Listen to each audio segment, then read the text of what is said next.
নমস্কার বন্ধুরা, রান্নাঘরের টুকিটাকিতে আপনাদের সকলকে স্বাগত। আজ আমি আপনাদেরকে একদম নরম তুলতুলে সফট আলু কুলচা বানিয়ে দেখাবো, একদম রেস্টুরেন্টের মতন, তাও আবার কোনো রকম তেল ছাড়া জল দিয়ে ভেজে। ভীষণই সফট হয় আর ভীষণই টেস্টি হয় কুলচাগুলো। তাহলে চলুন দেখে নিন রেসিপিটা।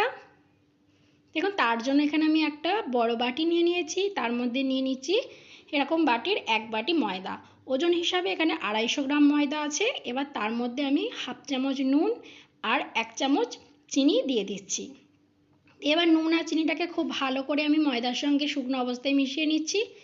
দেখুন, মধ্যিখানটায় আমি একটু জায়গা করে নিচ্ছি এরকম।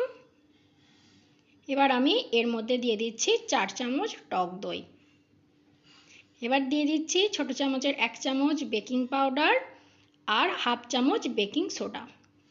দিয়ে এই বেকিং পাউডার আর বেকিং সোডাটাকে দইয়ের সঙ্গে একটু মিশিয়ে দিচ্ছি।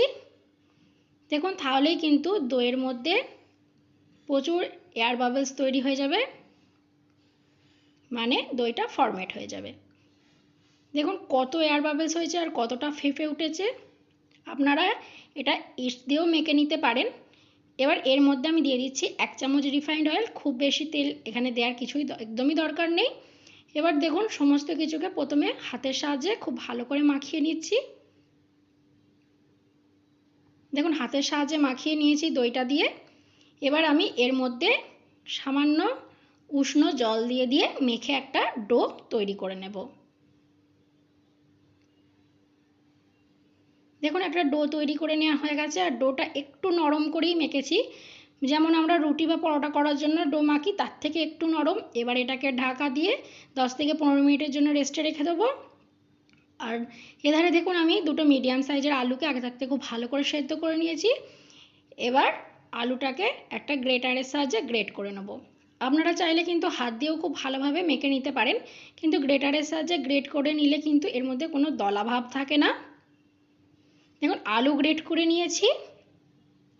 এবার আমি এর মধ্যে দিয়ে দিচ্ছি সামান্য একটু ভাজা জিরের গুঁড়ো, দিয়ে দিচ্ছি হাফ চামচ বিট নুন, আর দিচ্ছি হাফ চামচ এমনি নুন, আর দিয়ে দিচ্ছি 1 চামচ কাশ্মীরি রেড চিলি পাউডার, এটা কালারের জন্য। দিয়ে দিচ্ছি সামান্য একটু গ্রেট করে রাখা আদা। এখানে দিয়ে দিচ্ছি দুটো কুচিয়ে রাখা লঙ্কা, ঝালটা আপনারা আপনাদের পছন্দ মতো দিয়ে নেবেন। আর দেখুন, এখানে একটা ছোট সাইজের পেঁয়াজকে আমি খুব মিহি করে কুচিয়ে রেখেছি, সেইটা দিয়ে দিলাম। এখানে খুব বেশি কিন্তু পেঁয়াজ দেবেন না, আবার পেঁয়াজ না চাইলে নাও দিতে পারেন। আর দেখুন, এখানে আমি সামান্য একটু গাজর গ্রেট করে নিয়েছি, সেটাও দিয়ে দিলাম।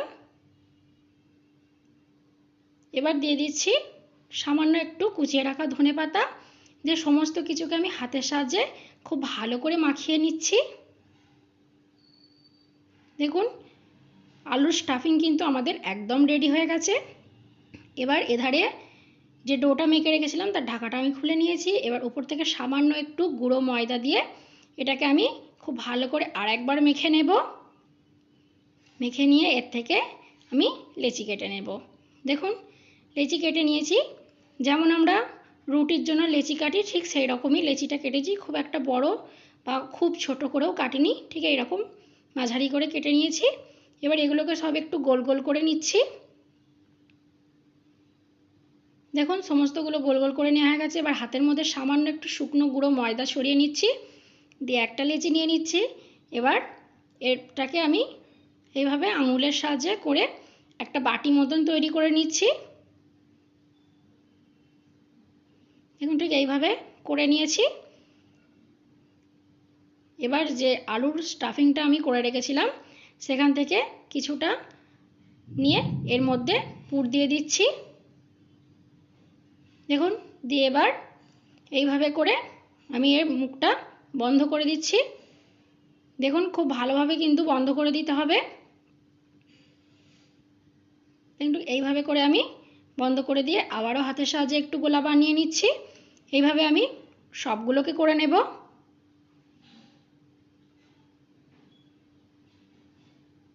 দেখুন, সমস্তগুলো আমার করে নেওয়া হয়ে গেছে। এবার বেলে নেওয়ার জন্য একটা রুটি বেলার চাকি বেলনা নিয়ে নিয়েছি। এবার তার উপরে সামান্য একটু গুঁড়ো ময়দা দিয়ে দিচ্ছি।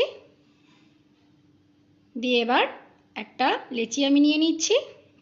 এইভাবে দিয়ে হাতের সাহায্যে একটু প্রেস করে করে প্রথমে একটু বড় করে নিচ্ছি।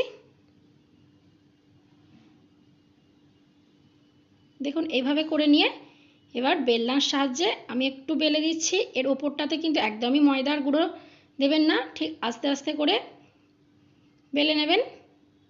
দেখবেন খুব সহজেই কিন্তু বেলাটা যাবে।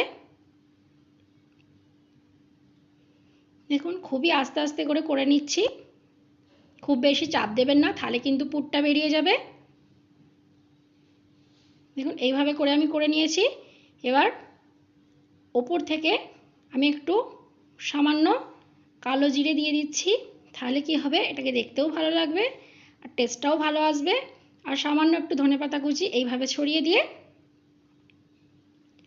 আবারও বেলনার সাহায্যে আমি হালকা করে বেলে দিচ্ছি, যাতে এগুলো সব খুব ভালোভাবে এর মধ্যে আটকে যায়, খুলে না আসে।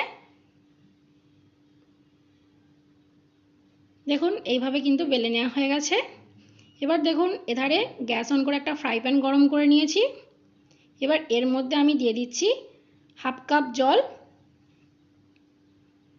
দেখুন জলটা এইরকমভাবে যখন ফুটতে আরম্ভ করবে তখনই কিন্তু এর মধ্যে আমি কুলচাটা এইভাবে দিয়ে দেবো, দিয়ে ঢাকা দিয়ে দেবো আর গ্যাসের ফ্লেমটা বাড়িয়ে দেব।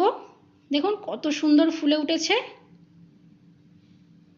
আপনারা কিন্তু দেখেই বুঝতে পারছেন। এবার দেখুন এটাকে আমি আস্তে আস্তে করে উল্টে দেব। এই দেখুন পেছন দিকটা দেখুন কতটা সুন্দর হয়েছে। দিয়ে এধারটাও আমি ঢাকা দিয়ে আরও কিছুক্ষণ হতে দিয়েছিলাম। দেখুন অপর দিকটা কত সুন্দর কালার চলে এসেছে। দেখুন এটা কিন্তু আমাদের হয়ে গেছে, আর কিন্তু হাতে লেগেও যাচ্ছে না, একদম পারফেক্টভাবে কুক হয়েছে। দেখুন এটাকে আমি নামিয়ে নিয়েছি। দেখুন এর ওপরে সামান্য একটু ঘি ব্রাশ করে দিচ্ছি, তাহলে কি হবে, এটা ভীষণই সফট থাকবে আর টেস্টটাও ভালো আসবে। আপনারা বাটারও এর ওপর ব্রাশ করে দিতে পারেন। দেখুন আবারও একটা আমি ঠিক সেমভাবেই করে নিচ্ছি। দেখুন কত সুন্দর কিন্তু ফুলছে, এইরকম ফুললেই কিন্তু ভেতরটা পারফেক্টভাবে কুক হয়ে যাবে। দেখুন এটাকেও আমি উল্টে দিচ্ছি। দেখুন কত সুন্দর একটা কালার এসেছে। দিয়ে অপর দিকটাও সেঁকে নিচ্ছি। দেখুন এইভাবে সমস্তগুলোকে আমি করে নিয়েছি। দেখুন সমস্তগুলো করে নিয়েছি আর কতটা সফট হয়েছে দেখুন, একদম হাতের মুঠোর মধ্যে চলে আসছে। এই দেখুন একদম রেস্টুরেন্টের মতন কিন্তু খেতে হবে। তো বন্ধুরা আমার এই রেসিপিটা কেমন লাগলো কমেন্টে অবশ্যই জানাবেন। ভিডিওটা ভালো লাগলে একটা লাইক করে আমার চ্যানেলটিকে সাবস্ক্রাইব করে দেবেন। আজকের মতন এই পর্যন্তই। ভালো থাকবেন, সুস্থ থাকবেন, ধন্যবাদ।